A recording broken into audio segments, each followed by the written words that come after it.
البداية كانت صعبة بس بالنسبة لي ما كانتش مستحيلة، والصعوبة خدت أشكال مختلفة على مدار السنين. بالنسبة لي سيف ما كانتش فكرة مشروع، سيف بدأت برؤية، أولويتنا حماية أطفالنا، مكان يلم كل العيلة تتجمع فيه، تتوعى وتعرف إزاي تسمع وتصدق وتساعد وإزاي تتكلم عن مواضيع مسكوت عنها. الوقت اللي المجتمع كان شايف فيه إن المواضيع دي ما ينفعش نفتح عينين الولاد وما ينفعش نتكلم فيها، كنا مصدقين إن صوت الوعي لازم يبقى أعلى. حلمنا بمجتمع آمن، سيف أوفيس، سيف نيرسري، سيف تولز، سيف كوميونيتي وسيف سكول.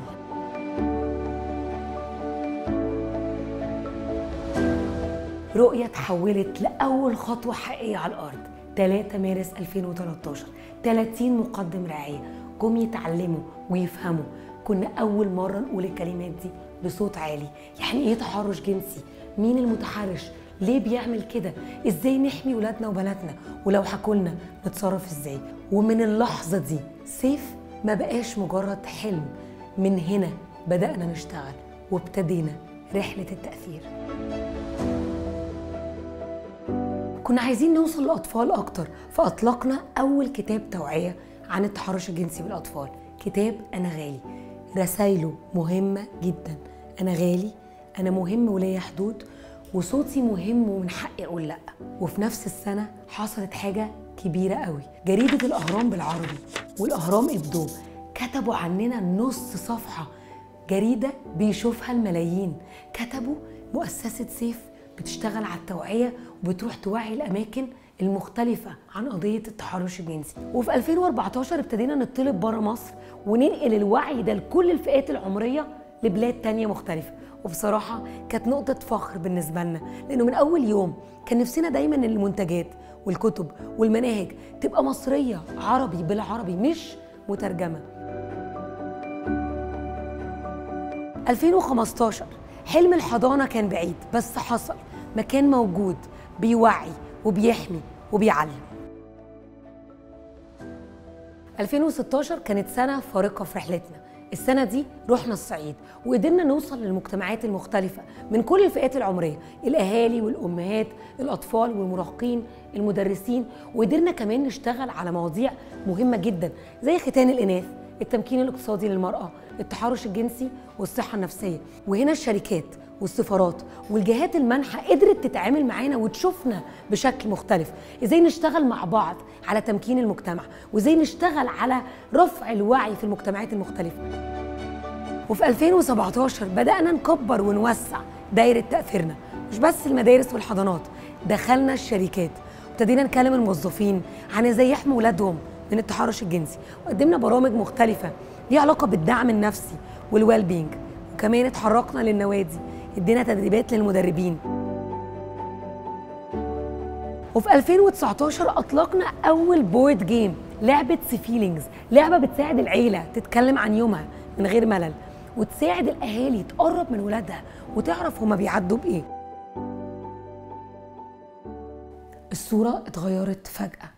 2020 وقتها جه كوفيد وقلب كل الموازين. الحضانة قفلت والمكتب قفل. وقتها كنا محتاجين نفكر بطريقة مختلفة، ازاي نوصل للناس في بيوتها. وأوت اوف نوير شركة كلمتنا وطلبت مننا لعبة سيفيلينجز عشان يدوها ويوزعوها لكل الموظفين في بيوتهم، ويدوهم مساحة ويفتحوا مجالات ليهم يعبروا عن مشاعرهم ويتكلموا مع ولادهم. وقتها فكرنا بطريقة مختلفة، وقلنا لازم نعمل منتجات تناسب الوقت ده ونوصل للناس في بيوتها.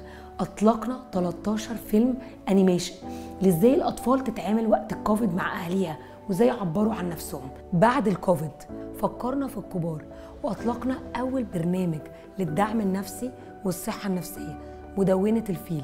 قعدنا نشتغل عليها تقريبا سنة أو أكتر. فيها فكرنا في أسئلة تقرب الناس من نفسها وتخلي الناس تاخد فرصة تتعامل بيها إزاي مع مشاعرها. في السنتين دولت منتجات سيف خدت شكل مختلف. أطلقنا سيف تولز، وكان الهدف إنها تبقى وسائل مساعدة لكل بيت ولكل مدرسة ولكل حضانة. العائلات ومقدمي الرعاية والمدرسين يبقوا معاهم تولز براكتيكال جدا علمية وسهل قوي يوصلوا بيها التوعيه لمواضيع كتيره جدا، مش بس التحرش الجنسي بالاطفال، للصغيرين وللكبار. ولحد دلوقتي اصدرنا اكتر من 12 لعبه وكتاب مناسبه للاطفال والمراهقين والعائلات، وكمان منتجات للكبار اتعملت بكل حب وبكل وعي وبكل علم عشان تفرق في كل بيت بتوصل له اللعبه والكتاب. وفي 2024 اطلقنا بودكاست سيف وسلمى.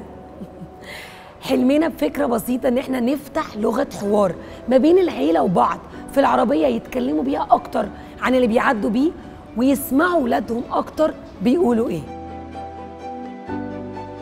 سيف ما فيهاش موظفين بتشتغل، لكن مليانه قلوب مصدقه في الرؤيه والحلم اللي يوصل كل بيت ويأمن ويمكن كل عيله. 13 سنه بنكمل الصوره.